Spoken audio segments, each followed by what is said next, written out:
Om Vakratundamaha Vakratunda Mahakaya Surya Koti Samaprabha Nirvignam Kuru Me Deva Sarva Karyeshu Sarvada Saraswati Namastubhyam Varade Kamarupini Vidyarambham Karishyami Siddhir Bhavatu Me Sada Gurur Brahma Gurur Vishnu Gurur Devo Maheshwaraha Guru Sakshat Param Brahma Tasmai Shri Gurave Namaha Om Sahana Bhavatu Sahana Bhavatu Sahaviryan Karavavahe Tejasvinavadhitamastu Vidvishavahe Om Shanti Shanti Shanti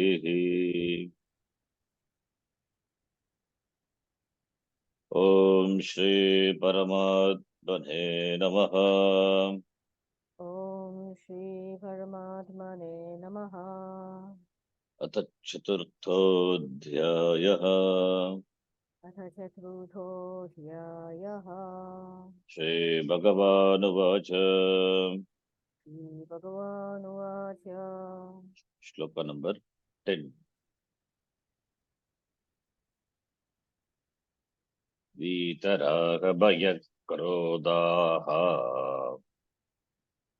Vidharagavaya Krodhaha Manmaya Mamupashritaha Sammaya Manubhashitaha Bhavo Jnanatapasa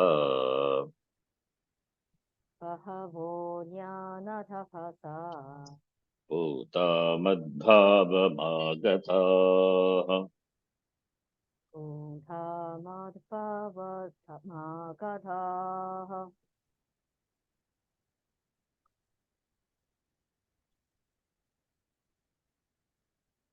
After the topic of Avatara and presenting the Mahavakya Upadesha in the form of the ninth shloka. Now here, Madbhavam Agataha, they attain the stature of me, Bhagavan says. The one, Gita Raga Bhayakrodaha, referring to the person. Vigataha Raga Bhayakrodaha Yasmat, from whom Raga means Raga Dvesha also. Bhayakroda has left. Keeping the person who has become free from Raga Dvesha, fear and Krodha. Krodha means Kama also. Raga is there. And Manmayaha, completely absorbed in me. Mam Upashitaha, having taken resort in me. Jnana Tapasa, that is a tapas, like Jnanena, Atma Vicharena, that is the ultimate purifier. Therefore, Putaha, Karma Yoga for the removal of the Mala, the impurities, which is Ragadvesha. The ultimate, the Malam is Agyan. Agyanam is the Malam. Agyana Malam, the ultimate Malam, can be removed only by knowledge, ultimate knowledge. So therefore, Jnana Tapasa, Bhagavaha, many have attained my nature. Means many have realized the oneness with myself. That is the meaning. By knowledge, by Shravana, Manana, Nidityasanena, Atma Vicharena, Madbhavam Agataha. Free from craving, fear, and anger, totally resolved in me, taking refuge in me, purified by the discipline of knowledge. Many have attained my nature, come back to my nature.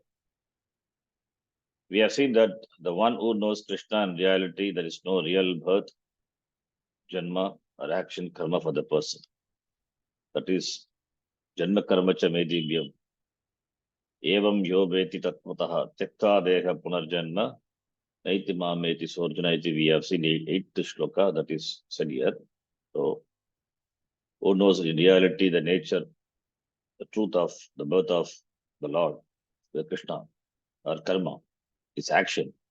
There is no more janma for him. It means Ishvara Jnanena. Ishvara Jnanena Mokshaha. That Ishvara is not different from me. That is the other for Aikya Jnanam. Oneness. The knowledge of oneness liberates a person from samsara. And if there is no real janma or karma, the avatara doesn't have real janma. It is pratibhasika, not real. Similarly, not karma. Karma not there. Why? Kartrutvam not there, and how karma can be. Real janma not there. Janma is not because of papa punya. Therefore, no real janma. Not born through the womb of the parent as the normal jiva. Even if it is born also, but not born of papa punya. No punya, no papa. That should be the cause for janma. Karnam not there. Therefore, how can the karya janma can be? Therefore, there is no real janma. And if there is no real janma or karma, then who is that person? Question comes, who is that person? Then that person cannot be Mr. Krishna who was born at a given time and place. So Krishna, when he says, Mama Janma Divyam, Mama Karma Divyam, means he was talking as a Lord. He cannot be just a person born to you, a particular parent. He must be the Lord. So to for everyone, he or she can only be Paramatma. That's Krishna says. The one who knows this reaches me. The one who knows this truth reaches me. The one who knows that I'm not really born because Janma is only for the Sharira. The body only is born. Atma is not born. Najayate Mriyate va kadachite Nayam Bhutva Babitavana Bhuyaha. We are seeing the second chapter. Therefore, not born. So, therefore, knowing Atma, the Swarupa, person becomes free. Therefore, reaches me. Reaches me means in terms of knowing, reaches me, attains me, becomes free. Bhagavan is Nityashuddha Mukta Swabhavaha. So knowing Bhagavan, knowing Atma, he recognizes. Knowing Atma, that is reaching, recognizing the Lord as one's Swarupa. So therefore, he becomes free, reaches me. That's a reaching. There is no physical reaching. Those who knows reaches me. Those who know reaches me. Me is moksha. Bhagavan is mukta swarupaha. Those who know this truth becomes free. Those who discovers the truth of the nature of the Lord, and that the truth of the Lord is the truth of oneself. Therefore, he becomes free. Muktaha bhavati. Attains my nature, attains me. Attains my nature. Mama swarupam. Prapnoti means muktaha bhavati. That is a swarupa. It is not something which is subject to change, is gained. But the Swarupa Jnanam is already Siddha Jnanam, Siddha Vishaya. It is not like other Jnanam. Swarupa Jnanam is already Siddha Vishayatvat. Therefore, reaches is in terms of only knowing. To know Krishna in this way, therefore, is to know oneself. Knowing the Lord is knowing oneself. Knowing oneself is knowing the Lord. Because Abhedaha, there is no difference. Ishvara cannot be understood by one who is a jiva, an individual who doesn't know the identity, the aikyam, the oneness between oneself and Ishvara. If you say that you have the knowledge of Ishvara, it means you know yourself to be not different from Ishvara, then only you can say Ishvara Jnanam. Ishvara, then only you can say that I understand Ishvara, because he is not different from the jiva. In terms of upadhi, of course, there is difference. But upadhi minus upadhi. Minus upadhi, what is a chaitanyam? Chaitanya drishtya abhedaha. Therefore, identity aikyam. Aikyam means jivatma, paramatma. So a jivatma, then the jivatma is a jnani jivatma. A jnani jivatma can only say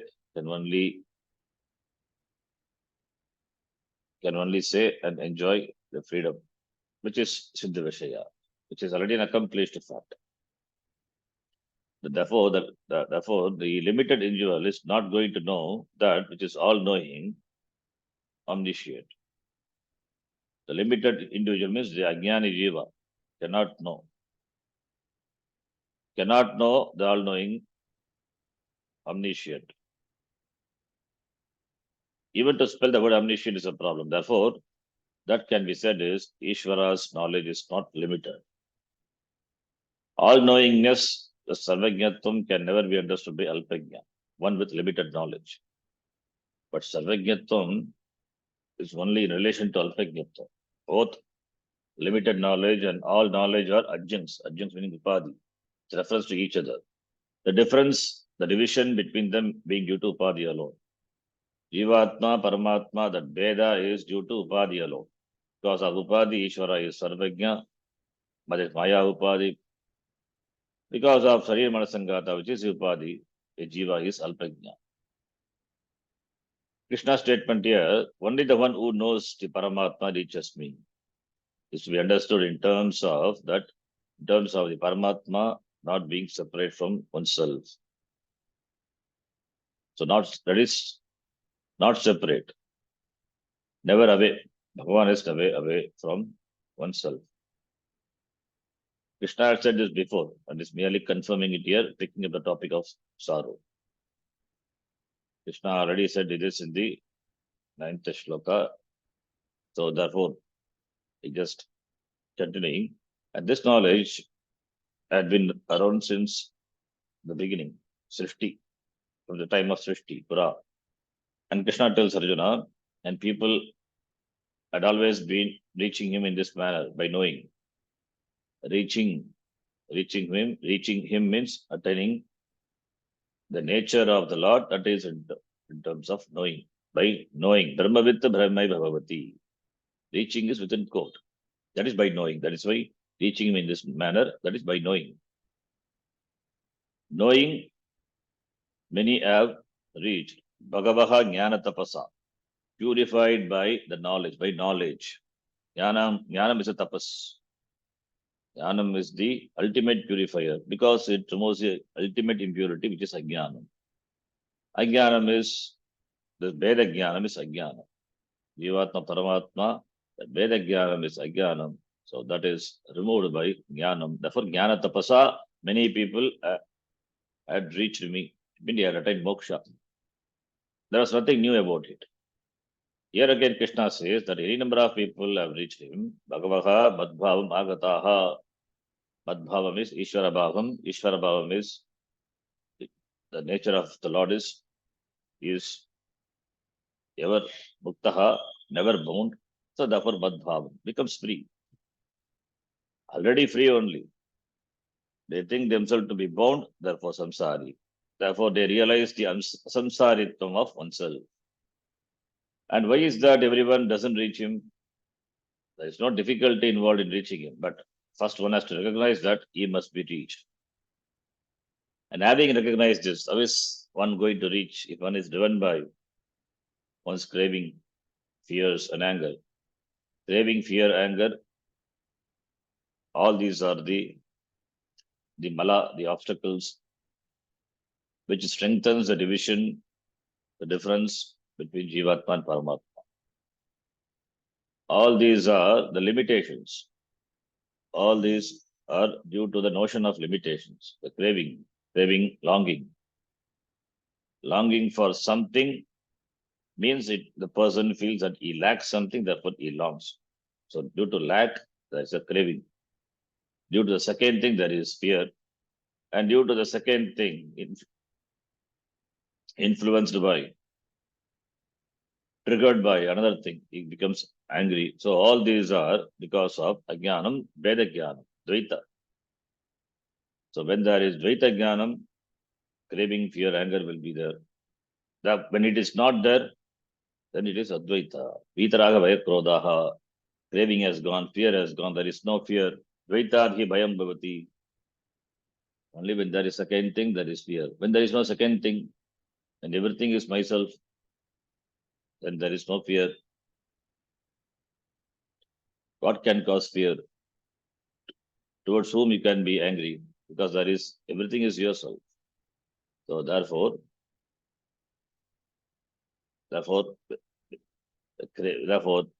person cannot know the Lord, no, cannot know the Ishvara, you cannot gain the knowledge of Ishvara if one is under the influence of Raga, Dvesha, and Bhaya and Krodha. In fact, there is nothing to reach because one is already Paramatma. The reaching is just a figurative sense. It use reach to reach, nothing to reach. Because it is praptasya prapti, not tato apraptasya prapti. Not gaining the ungained, it is accomplishing the accomplished.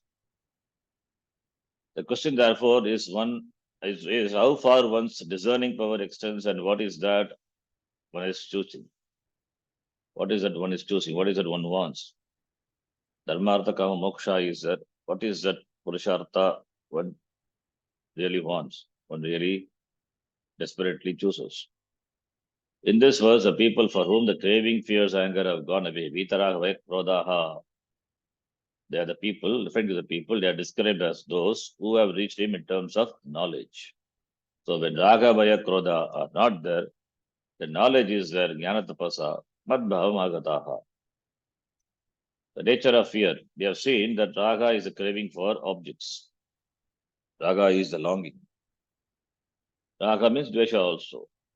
And once the raga comes, dvesha in the form of dislike and avoidance is also there.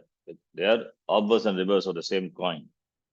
Raga dvesha. They always go together. These two always go together. But with dvandva, pair of opposites. And being powerful, they are binding in nature. They make a asamsari jiva in samsari jiva. Jiva who is asamsari, naturally, in terms of its nature, is asamsari, but asamsari jiva is made a samsari jiva because of this ragadvesha. Ragadvesha, then fear. Bhaya then becomes inevitable. Ragadvesha is there, then fear becomes inevitable because there is always some apprehension with reference to one's ragadveshas. Every raga means kama. Kama is a krodha will be there. Krodha, then bhayam also will be there. Every raga is fraught with fear of the undesirable unknown. This is all a binding desire or like is about. When there is a binding raga dvesha, such as this must happen for me, raga. This must not happen for me, dvesha. When that is there, how can there be absence of fear? Fear will be there. This should not happen to me. There is a dvesha. If it happens, is afraid of things happening to oneself. So therefore, dvesha and raga is there. Raga dvesha is there means fear also will be there.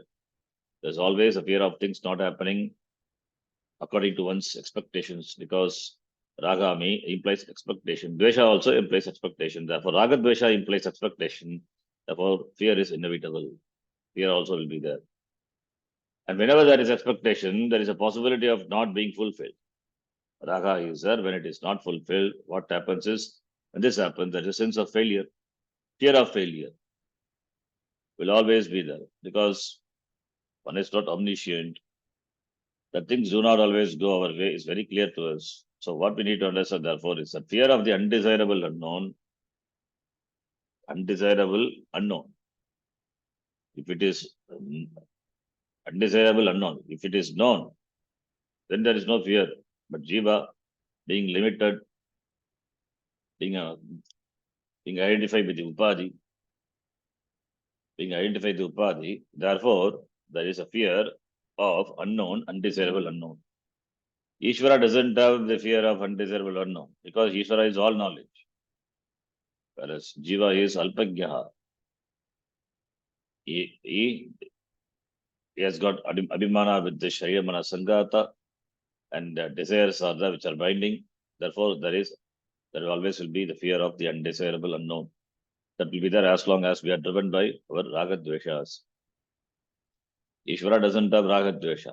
Therefore, there is no fear of the undesirable unknown.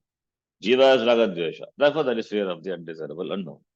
When Jiva also like Ishvara, when Jiva like Ishvara understands himself to be free and one with Ishvara, then he also will become, once he becomes free from raga dvesha, the fear also disappears. Fear also will not be there. That's samsara. He will be free from samsara.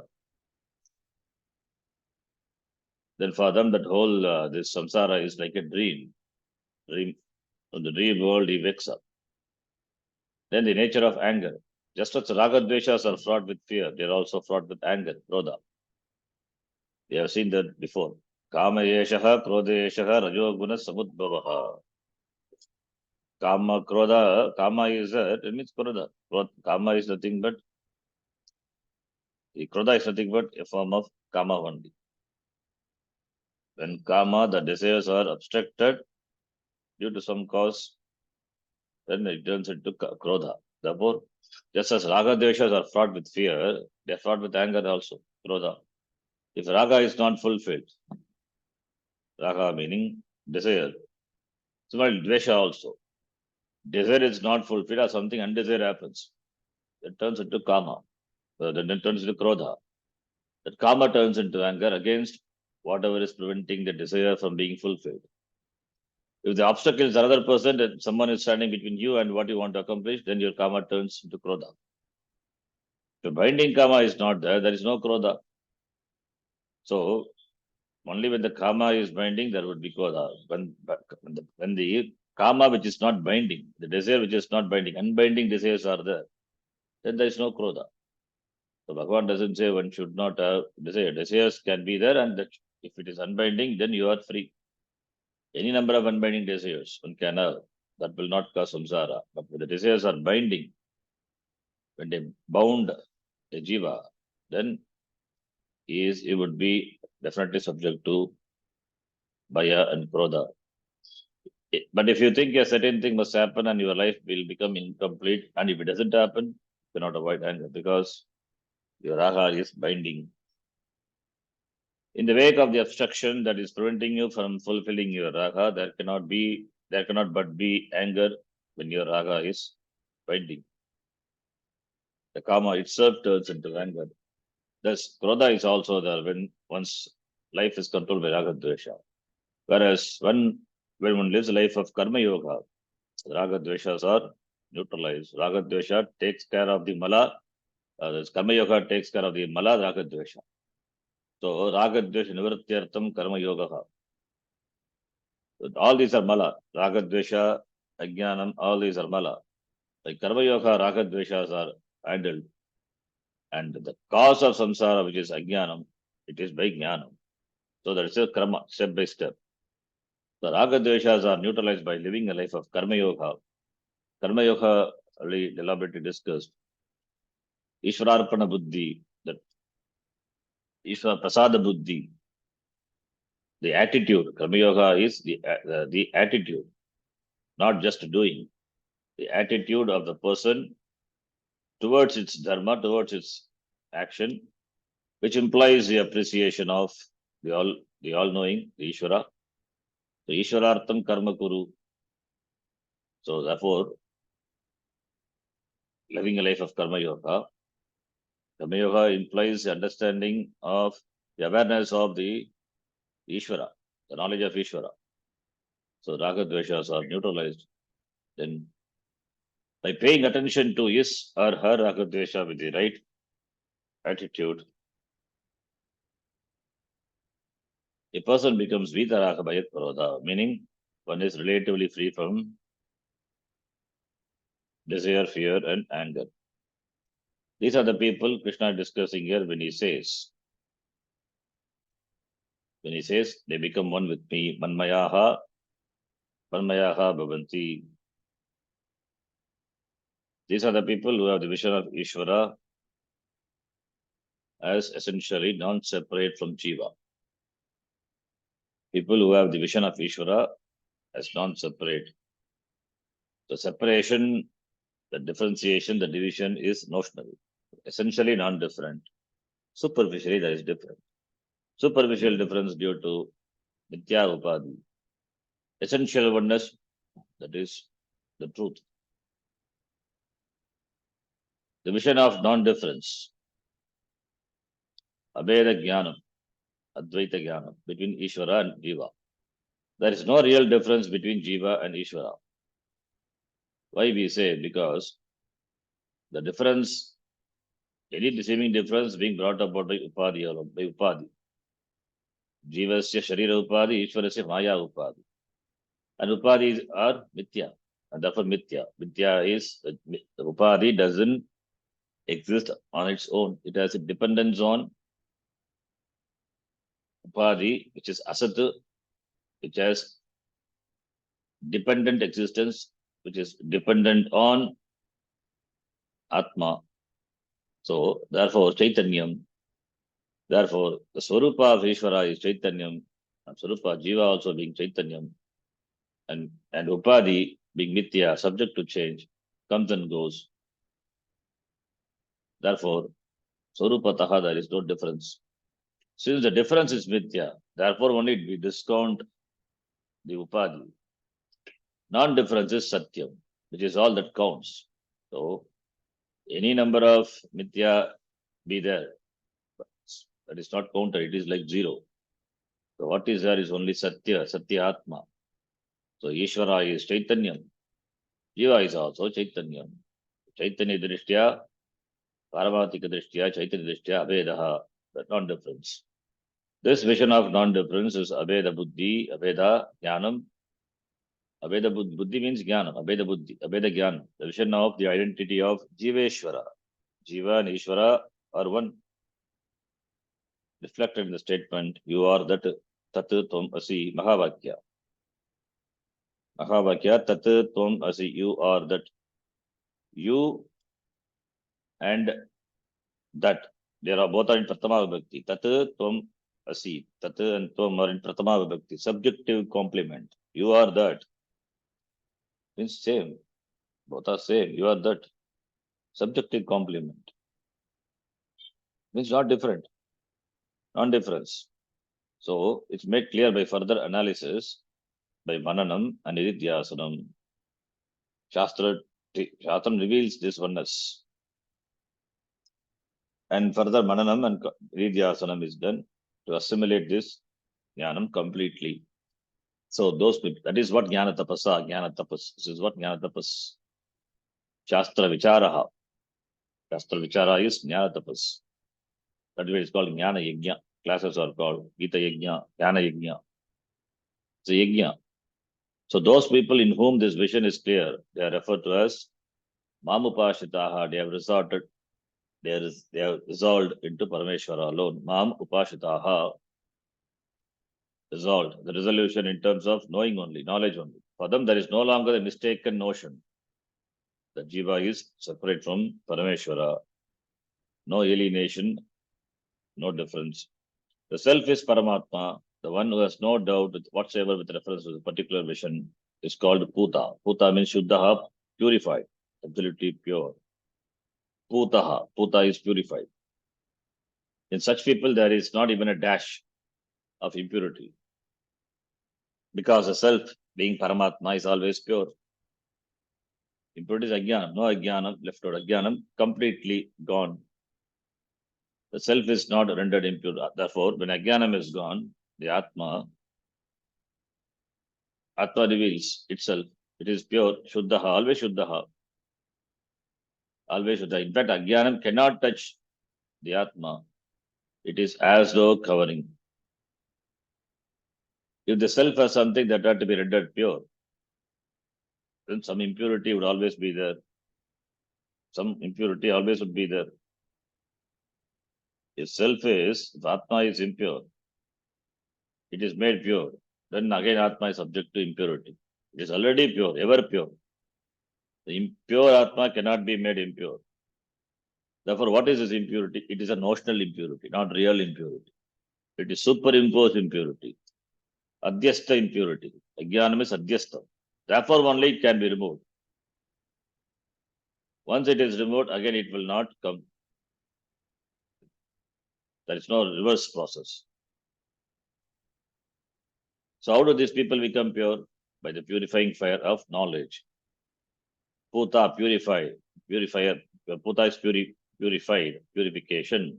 Purification by the ultimate sadhanam, that is jnanam, which is compared to the fire, because fire doesn't leave anything left, completely burns everything. Ajnanam is completely burnt. Therefore, jnana tapasa. Tapas means discipline. Tapas also can mean fire. The jnana tapas, fire of knowledge. Jnanam is compared to fire, Agni. Like Agni, the fire, Analaha completely burns up the thing, the object, it burns, completely it burns up. Similarly, this Jnanam, completely this removes the Ajnana. There will not be trace of Ajnana. Therefore, knowledge is a means of sadhana. Tapasa here means the fire of knowledge. So by the discipline of knowledge, these people become pure. And how does one become pure by knowledge? The knowledge that is that the self has never performed any action and therefore it's not guilty of any action. So action causes hurt and guilt. So this Atma has not performed, it is akarta, cannot do any action. Therefore, no hurt, and therefore there is no guilt also. No guilt and no hurt. Nor it is subject to any hurt, because it is not and never was an object of anyone else action. So here referring to the second chapter, shloka. Na hanyate hanyamane sharire, na karta na karayita. Iti the second chapter itself, Bhagavan has said, that is this Atma, enam vetyantaram, not that one, enam. That is na anyate hanyamane sharire, na ghatayati kim. Veda vinashinam nityam hiyena majamabhiyam katam sa purusha partha kam ghatayati hantikam. Kam ghatayati, whom does the person can kill, or whom does he cause to kill? Na karta na karayita, doesn't become an object of action. Atma can never become an object of action. Nor does he act. Atma cannot do karma. Nor Atma cannot do karma means Atma can never be the subject. And Atma can never be object also, cannot be the object of someone's action. So therefore, there is no hurt, and therefore there is no guilt. Guilt will be there only when action is done. And hurt will be there when you become the object of the action. So therefore both are not there. No hurt, no guilt. Therefore Atma is Nitya Shuddhaha, ever pure. The people being discussed in this shloka were already Vitaraga Bhayakrodhaha, they have already become pure. They already have the necessary preparedness of the mind, Antakarna Shuddhi, that is the Karma Yoga. It should be noted above that this Antakarna Shuddhi can never be absolute. There is always some Ashuddhi in the form of Raga Dvesha. That is to say, when Antakarna Shuddhi, that one gains the Karma Yoga, is relative. So, in Karma Yoga, a person relatively becomes pure. That relative purity is required for knowing the Atma, which is completely, absolutely pure. Absolute Shuddhi is never achieved. That can be only understood because Atma is absolutely Shuddha. Whereas relative Shuddhi, that is Antakarna Shuddhi, is something that is accomplished in the mind. So we will stop here. Relative and absolute Shuddhi, we'll discuss and discuss. Om Purnamadav Purnamidam Purnat Purnamadachyate Purnasya Purnamadhaya Purnameva Vashishyate. Om Shanti Shanti Shanti. हरिः ओम श्री गुरुभ्यो नमः। हरिः ओम। धन्यवादः।